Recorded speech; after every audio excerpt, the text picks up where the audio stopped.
नमस्कार दोस्तों, हमारे YouTube चैनल हिंदी ज्ञानपीठ में आप सभी का स्वागत है। आज से हिंदी सब्जेक्ट की जो क्लास है यूपी बोर्ड के लिए वो आप लोगों के लिए संचालित की जा रही है, जिसमें बोर्ड परीक्षा को ध्यान में रखते हुए कुछ इम्पॉर्टेंट क्वेश्चन हैं जो परीक्षा तक कराए जाएंगे।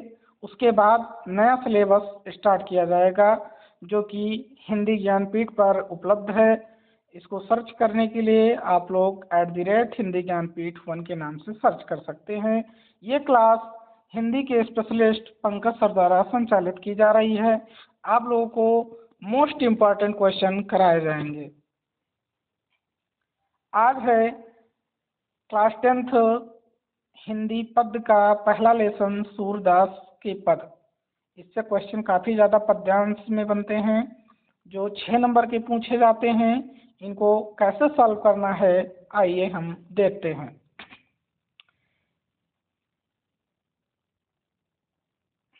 पहला पद्यांश है, चरण कमल बंदो हरिराई, जाकी कृपा पंगु गिर लंघे, अंधे को सब कुछ दर्शाई, बहिरो सुने मूक पुनि बोले, रंक चले सिर छत्र धराई, सूरदास स्वामी करुणा में, बार बार बंदो ती पाई।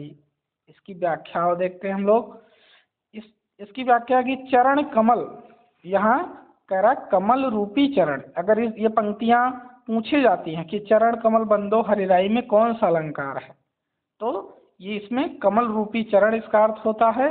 ये बन जाएगा रूपक अलंकार। बंदो मतलब वंदना करता हूँ, हरिराई मतलब ईश्वर के। मतलब जो कवि है वो क्या कह रहा है कि मैं सूरदास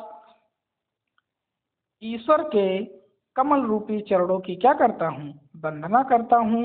अब क्यों वंदना कर रहा है? क्योंकि इसमें लिखा है, क्या लिखा है कि जाकी कृपा पंगु गिर लंघे। जाकी कृपा पंगु गिर लंघे। जाकी मतलब जिसकी, कृपा मतलब कृपा से, पंगु मतलब होता है लंगड़ा व्यक्ति, गिर मतलब पर्वत को, लंघे मतलब लांघ जाता है या पार कर जाता है। मतलब जिसकी कृपा से लंगड़ा भी पर्वत को पार कर जाता है। इसलिए ऐसे ईश्वर के मैं कमल रूपी चरणों की क्या करता हूँ, वंदना करता हूँ। आगे है, अंधे को सब कुछ दर्शाई, और अंधे व्यक्ति को सब कुछ दिखाई देने लगता है। दर्शाई मतलब दिखाई देने लगता है। बहिरो सुने, बहिरा व्यक्ति क्या करता है, सुनने लगता है। मूक पुनि बोले, मूक मतलब होता है जो बोल नहीं पाता या कम बोलता है, और ना बोलने वाला व्यक्ति या मूक व्यक्ति क्या करता है, बोलने लग जाता है। रंक चले सिर छत्र धराई, और रंक मतलब होता है गरीब से गरीब व्यक्ति क्या करता है, चले मतलब चलने लगता है। सिर छत्र धराई, सिर पर छत्र धारण करके क्या करता है, छत्र जानते हैं, जब राजा लोग चलते थे तो ऊपर ऐसे छतरी जैसा होता था, ठीक, उसी को क्या कहता था, छत्र। सूरदास स्वामी करुणा में, बार बार बंदो थी पाई। सूरदास जी कहते हैं कि ऐसे करुणा में स्वामी के मैं चरणों की बार बार क्या करता हूँ, वंदना करता हूँ। अब इसमें 3 क्वेश्चन बनते हैं कि प्रस्तुत पद्यांश पर आधारित निम्नलिखित प्रश्नों के उत्तर दीजिए। पहला क्वेश्चन अधिकतर रहता है कि प्रस्तुत पद्यांश का संदर्भ लिखिए। संदर्भ आ जाएगा तो संदर्भ में लिखेंगे कि प्रस्तुत पद्यांश हमारी पाठ्य पुस्तक सामान्य हिंदी के पद खंड के सूरदास के पद नामक पाठ से संकलित है, जिसके रचयिता सूरदास जी हैं। दूसरा क्वेश्चन हो सकता है कि रेखांकित अंश की व्याख्या कीजिए। अब इसमें कोई 1 लाइन 2 लाइन क्या कर दी जाएगी, अंडरलाइन कर दी जाएगी, उसे रेखांकित बोलेंगे और उसकी व्याख्या में लिख देना रहता है। तीसरा क्वेश्चन बन सकता है कि किसकी कृपा से लंगड़ा व्यक्ति पर्वत को पार कर सकता है, या इसमें कभी किसके पैरों की बार बार वंदना कर रहा है, या फिर कह सकता है कि प्रस्तुत चरण कमल बंदो हरिराई में कौन सा अलंकार है, या प्रस्तुत पंक्तियों में कौन सा अलंकार है। ये क्वेश्चन बन सकते हैं। तो टोटल 3 क्वेश्चन रहते हैं, 2-2 नंबर के, और 6 नंबर का एक पद्यांश आता है। 2 पद्यांश रहते हैं, 2 में से कोई एक आपको करना रहता है जो आपको कंफर्टेबल लगे। अब चलते हैं, मोस्ट इम्पॉर्टेंट ये था, ये अधिकतर पूछा जाता है, इसको मोस्ट इम्पॉर्टेंट में लिख लेना, ठीक। अब उसके बाद में जो दूसरा है ये भी बहुत इम्पोर्टेंट है। ठीक, ये दूसरा जो है ये भी बहुत इम्पोर्टेंट है क्योंकि ये भी परीक्षा में पूछा गया है। ठीक, मेरो मन अनत्र कहाँ सुख पावे, यहाँ अनत होना चाहिए, ये अलग लिख गया है बाय मिस्टेक। तो मेरो मन अनंत कहाँ सुख पावे, जैसे उड़ जहाज को पंछी फिर जहाज पर आवे, कमल नयन को छाड़ महातम और देव को ध्यावे, मेरो मन अनंत कहाँ सुख पावे, परम गंग को छाड़ पियासो दुर्मत कूप खनावे, जिह मधुकर अम्बज रस चख्यो क्यों करील फल अभावे, मेरो मन अनंत कहाँ सुख पावे, सूरदास प्रभु काम धेन तज छेरी कौन दुहावे, मेरो मन अनंत कहाँ सुख पावे। इसमें जो कवि है वो आत्मा के रूप में अपने आप को संबोधित कर रहा है और कह रहा है कि मेरी आत्मा अनत्र, अनत्र मतलब होता है दूसरी जगह, कहाँ मतलब कहाँ, सुख पावे मतलब सुख पा सकती है, मतलब जो मेरी मन है या जो मेरा मन है ये दूसरी जगह मतलब ईश्वर के सिवा और कहाँ सुख प्राप्त कर सकता है।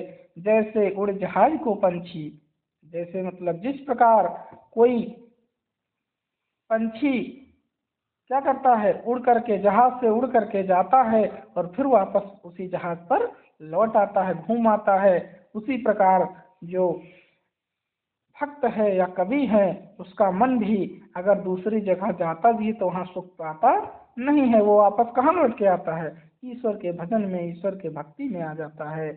कमल नयन को छाड़ महातम और देव को धावे, करा कमल नयन, कमल जैसे नेत्र वाले देवता को अर्थात श्री कृष्ण को छोड़ करके महात्मा और देव को क्यों ध्यान करेगा।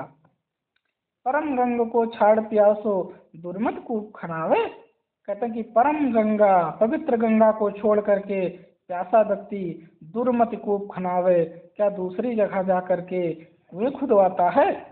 जी मधुकर, जी मतलब जिसने, मधुकर मतलब भंवरे ने, अम्बुज मतलब कमल के, रस मतलब रस को चख्यो मतलब चख लिया है, जिस भंवरे ने कमल के रस को चख लिया हो क्यों करील फल भावे, उसे करील का फल क्यों अच्छा लगेगा।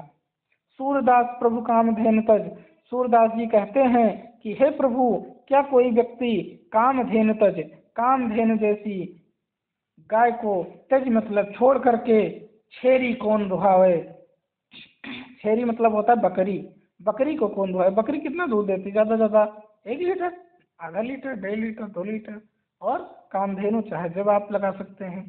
तो इस मतलब ईश्वर रूपी गाय को छोड़ करके ये दूसरी गाय या बकरी को दुहाने के लिए कौन जाएगा, जब इसको कामधेनु मिल गई है वो बकरी दुहाने क्यों जाएगा।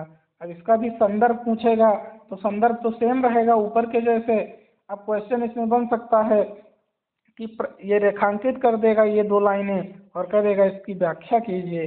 तीसरा कह सकता है कि छेरी का तात्पर्य क्या है या छेरी का अर्थ क्या है, तो छेरी का अर्थ आपको लिखना रहेगा बकरी, या पर्यायवाची पूछ सकता है, अम्बुज की पर्यायवाची पूछ सकता है, मधुकर की पर्यायवाची पूछ सकता है, मधुकर मतलब भौरा आली, ठीक, ये लिख सकते हैं।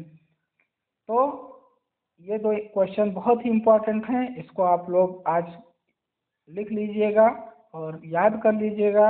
ये आपको 6 नंबर देकर जाने वाले क्वेश्चन हैं।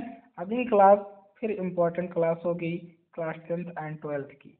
परीक्षा तक 10th और 12th ही चलेगी, उसके बाद परीक्षा जैसे एंड होती है उसके बाद पूरे 9 to 12th की पूरा सिलेबस हिंदी स्टार्ट किया जाएगा और पूरा पढ़ाया जाएगा अच्छे से अच्छे तरीके से। जय हिंद।